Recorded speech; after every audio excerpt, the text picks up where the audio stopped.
Hi friends, இன்றைக்கி ரேவ்ஸ் கிச்சனில் நான் வந்து வீட்டில் அரைக்கக்கூடிய குழம்பு மிளகாத்தூள் எப்படி அரைக்கிறதுன்னு சொல்ல போகிறேன். அதுவும் வந்து ஒரு கிலோ அளவுக்கு தான் நான் எப்படி அரைக்கிறதுன்னு சொல்ல போகிறேன். நீட்டு மிளகா எடுத்திருக்கேன்.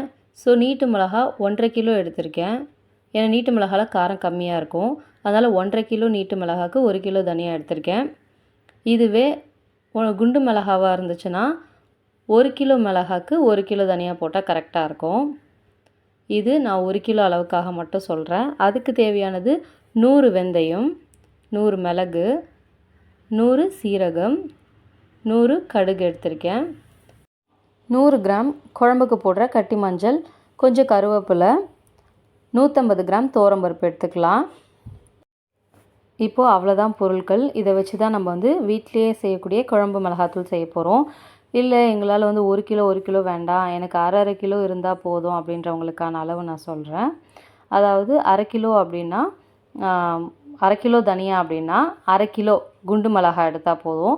இதுவே நீங்கள் நீட்டு மிளகாவாக எடுக்கிறதா இருந்தால் 3/4 கிலோவாக எடுத்துக்கோங்க. 1/4 கிலோ எக்ஸ்ட்ரா எடுத்துக்கோங்க. ஏன்னா நீட்டு மிளகாவில் காரம் இருக்காது. அதே மாதிரி இந்த மசாலா பொருள் எல்லாமே 50 கிராம்ஸ் எடுக்கணும். அதாவது 1 கிலோ அளவுக்கு 100 கிராம் அப்படின்னா அரை கிலோ அளவுக்கு 50 கிராம் எடுக்கணும். இது எல்லாமே எடுத்து வச்சிட்டோம் அப்படின்னா, இப்போ மழை டைம் இல்லையா, இப்போ இது எல்லாத்தையும் நம்ம ஃப்ரை பண்ணி தான் நம்ம எடுத்துக்க போகிறோம். இது எப்படி ஃப்ரை பண்ணுறதுன்னு நான் சொல்கிறேன் வாங்க. இப்போது ஒரு கடாயில் கடுகு எடுத்து அதை நல்லா சிம்மில் வச்சு ஃப்ரை பண்ணிக்கோங்க. அது லைட்டாக பொரியும். எப்படி இருந்தாலும் கொஞ்சம் லேட் ஆகும் பொரியறதுக்கு. ஸோ சிம்லேயே வச்சு மிக்ஸ் பண்ணிக்கோங்க. இப்போ அது பொரிஞ்சதுக்கப்புறம் எடுத்து நம்ம வேறு ஒரு பாத்திரத்துக்கு மாற்றிக்கலாம். அடுத்து வெந்தயம். இதே மாதிரி ஒன்றா போட்டு நீங்கள் ஃப்ரை பண்ணுங்கள். மொத்தமாக போட்டு ஃப்ரை பண்ணாதீங்க. ஏன்னா ஒன்றோட தன்மை வந்து ஒரு அளவில் தான் அது ஃப்ரை ஆகும். அதனால் தனித்தனியாக போட்டு நீங்கள் ஒன்றா ஃப்ரை பண்ணிக்கோங்க. அவசரத்துக்காக ஹை ஃப்ளேம்லலாம் வச்சு ஃப்ரை பண்ணாதீங்க. நம்மளுக்கு ஃப்ரை பண்ணும் போதே அந்த வாசனை கலர் எல்லாம் ஒன்றுக்கு சேஞ்ச் ஆகும். அதே மாதிரி ரொம்ப தீய விட்டுறாதீங்க. சிம்மில் வச்சு நல்லா கலர் மாறுற அளவுக்கு ஃப்ரை பண்ணி எடுத்துக்கோங்க. இப்போ துவரம்பருப்பு ஆட் பண்ணிவிட்டு அதையும் நல்லா ஃப்ரை பண்ணிக்கிறேன். அதோட கலர் லைட்டாக மாறும், ஆனாலும் ஃப்ரை ஆக கொஞ்சம் லேட் ஆகும். ஸோ நீங்கள் பார்த்து சிம்மில் வச்சு ஃப்ரை பண்ணிக்கோங்க. இப்போ கழுவி நான் காய வச்சுருக்க கருவேப்பிலையும் சேர்த்துக்கிறேன். இப்போ வெயில் இல்லாததுனால நம்மளால் கிறிஸ்பியாக ஆக்க முடியாது. அதனால் இந்த மாதிரி கடாயில் ஃப்ரை பண்ணனாலே நீங்கள் தொட்டு பார்த்தீங்கனாலே முறுமுறுன்னு ஆகிடுச்சுன்னா கருவேப்பிலை நல்லா உங்களுக்கு ஃப்ரை ஆகிடுச்சுன்னு அர்த்தம். அதையும் மாற்றிக்கோங்க.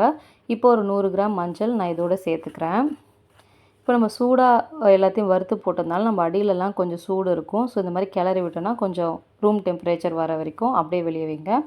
இப்போது நான் வந்து தனியாவை எடுத்து நல்லா வறுத்துக்கிறேன். வெயில் இருந்துச்சுன்னா நம்மளுக்கு தனியா மிளகாலாம் வறுக்கணும்னு அவசியம் இல்லை. இப்போ வெயில் இல்லாததுனால தான் நான் வந்து தனியாவை இந்த மாதிரி நீங்கள் உடைக்கும் போது நல்லா உடையணும். அந்த ஸ்டேஜ் வந்த பிறகு எடுத்து அதையும் மாற்றிக்கோங்க. இப்போது நம்ம வந்து மிளகாவை வறுத்துக்கலாம். மிளகா வறுக்கும் போது நெடி வரும். ஸோ நீங்கள் மாஸ்க் ஏதாச்சும் போட்டு நீங்கள் ஃப்ரை பண்ணுங்கள். ரொம்ப ஹை ஃப்ளேமில் வச்சிடாதீங்க. சிம்மில் வச்சு கொஞ்சம் டைம் எடுத்தாலும் கொஞ்சம் பார்த்து நீங்கள் அதை ஃப்ரை பண்ணிக்கோங்க. இப்போ ஃப்ரை பண்ண மிளகா எல்லாத்தையும் நான் ஒரு துணியில் மாற்றிக்கிறேன். இப்போ எல்லாமே ரெடி ஆகிடுச்சு. இப்போது இதை நம்ம வந்து ஒரு டப்பாவுக்கு மாற்றிடலாம். நான் தனியாக ஆல்ரெடி ஒரு டப்பாவில் போட்டுட்டேன். இப்போது மசாலாவையும் போட்டாச்சு, மிளகா எல்லாம் பேக் பண்ணியாச்சு. அவ்வளவுதான், கலர்ஃபுல்லான மிளகாத்தூள் ரெடி ஆகிடுச்சு. இப்போ அவங்க காய வச்சு கொடுத்தா கூட நீங்கள் வீட்டில் கொஞ்சம் நேரம் வச்சு ஆற வச்சுக்கோங்க. அப்போ தான் ரொம்ப நாளைக்கு நல்லாயிருக்கும். ஒரு 1/2 அன் ஹவர் ஆறுனா போதும். நீங்கள் ஃபேன்லாம் போடாமல் இந்த மாதிரி நியூஸ் பேப்பரில் போட்டு கொஞ்சம் நேரம் ஒரு ஆற வச்சுட்டு அதுக்கப்புறம் திருப்பி பாக்ஸில் எடுத்து போட்டிங்கன்னா இந்த குழம்பு மிளகாத்தூள் நீங்கள் வெஜ் அண்ட் நான்வெஜ் சாம்பார் கூட யூஸ் பண்ணலாம். சூப்பராக இருக்கும்.